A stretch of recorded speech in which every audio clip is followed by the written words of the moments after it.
Olá, queridos. Estamos de volta a mais uma aula de língua portuguesa. O tema da nossa aula de hoje é inferir o sentido de uma palavra ou expressão. Inferir significa realizar um raciocínio com base em informações já conhecidas, a fim de chegar a informações novas, né, que não estejam explicitamente marcadas no texto. Ou seja, entender o que quis dizer aquela palavra ou expressão dentro do texto. Vamos observar essa tira de Mafalda, né? Para que vocês percebam essa relação. Lembre-se, caros amigos, temos que amar muito nossos pais, pois a eles devemos a vida. Quanto é? Observem que a expressão devemos a vida, né, foi entendida por Mafalda como uma dívida material, né? Quando, na verdade, se trata da consideração e gratidão que devemos ter por tudo que nossos pais fazem por nós, né? Então, quando a gente adquire essa qualidade de inferir, consegue deduzir o sentido de uma palavra ou expressão com base na compreensão do que está claro no texto. Então, algumas expressões são populares, a gente já sabe o significado de cada uma, mas algumas a gente nunca ouviu ou foram ditas naquele momento, ou até mesmo palavras relacionadas a alguma coisa específica, né, como área de medicina, de direito, ou quem sabe palavras e expressões da época ou do local onde o texto está escrito, né? Os textos mais antigos, por exemplo, que utilizam uma linguagem mais arcaica, né? Ou um português mais rebuscado, às vezes podem trazer alguma confusão de sentido para nós. Então, na prática de leitura, né, algumas habilidades como fluência, compreensão e vocabulário são fundamentais para o desenvolvimento da leitura.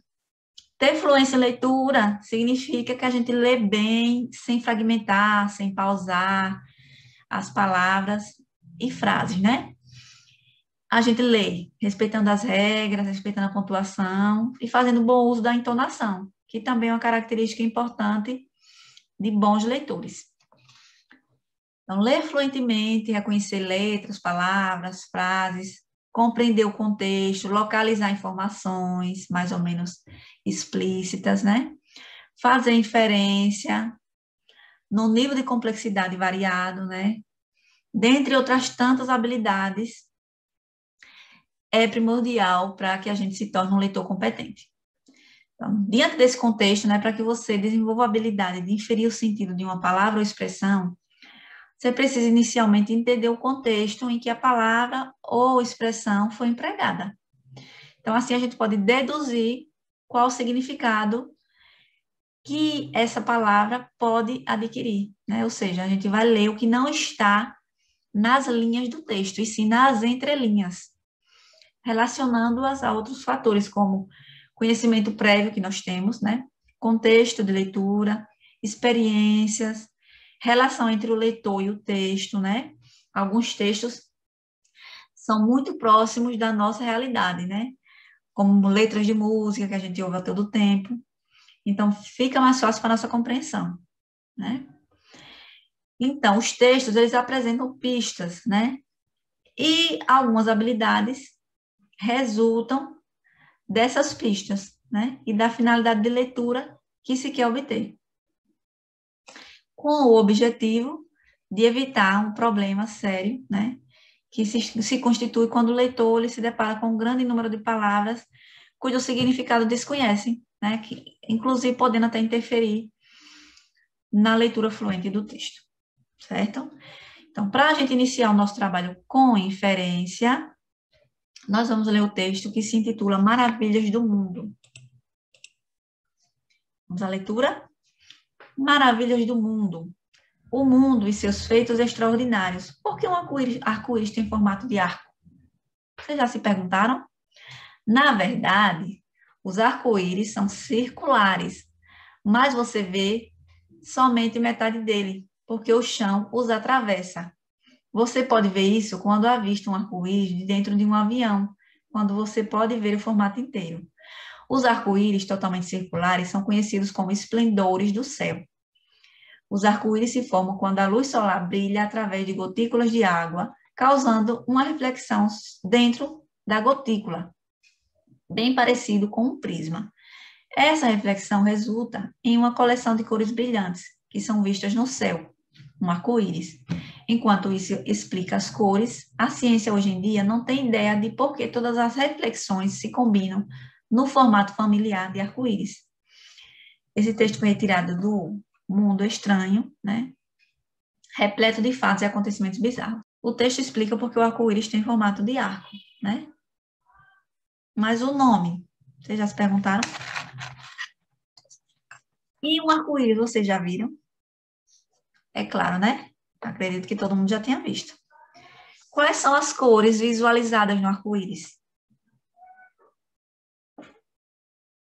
Vocês lembram a última vez que vocês viram um? O que sentiram? E quais são as maravilhas do mundo que vocês conhecem? Conhecem muitas? E o que é uma maravilha do mundo para você? Para mim, a maravilha do mundo é a minha bebê.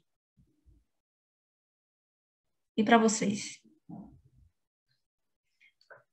Por que será que as pessoas esquecem de observar as pequenas coisas? Não é? Essas são as maravilhas do mundo. Poder acordar, ver o sol raiar, ver a chuva, ouvir o canto dos pássaros, né? Então, o texto trata principalmente de quê? Qual é a principal temática?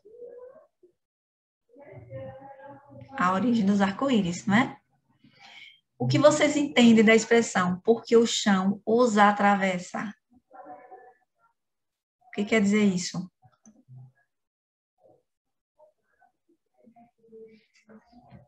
O arco-íris, né? Ele não pode ser visto porque o chão, né, é quem impede a visualização, não é?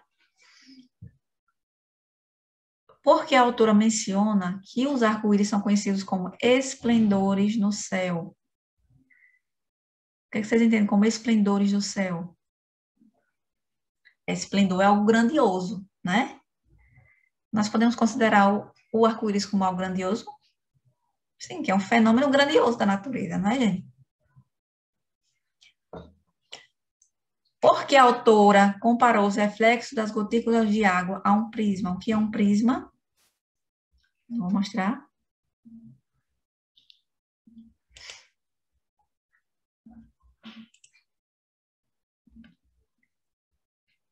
Um prisma parece um diamante, não é? De várias faces.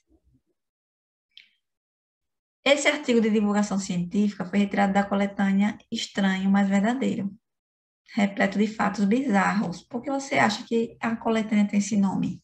O que significa bizarro? Eu vou mostrar para vocês uma imagem bizarra. Isso é bastante bizarro. Então, vocês observaram, né, que a gente conseguiu inferir o sentido de algumas palavras de acordo com o contexto em que elas foram empregadas, não é?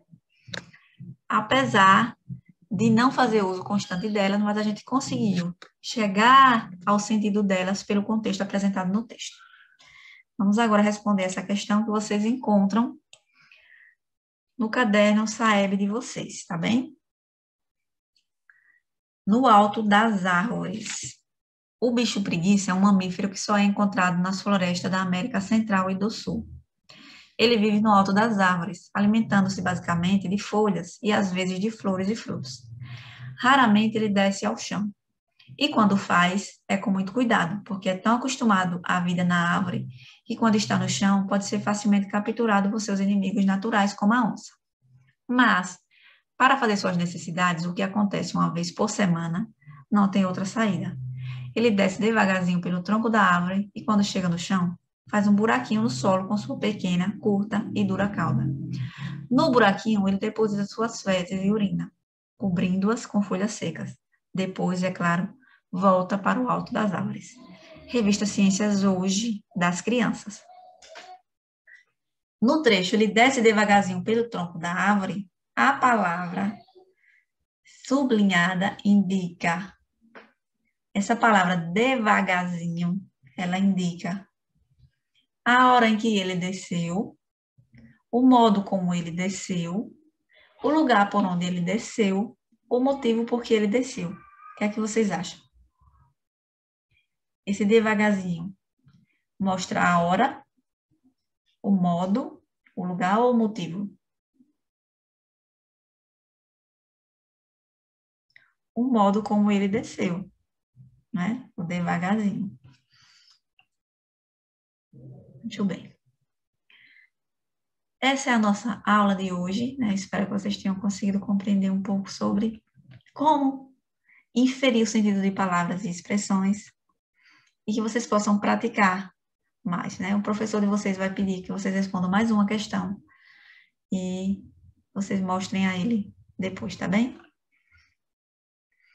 Abraço e fiquem em paz.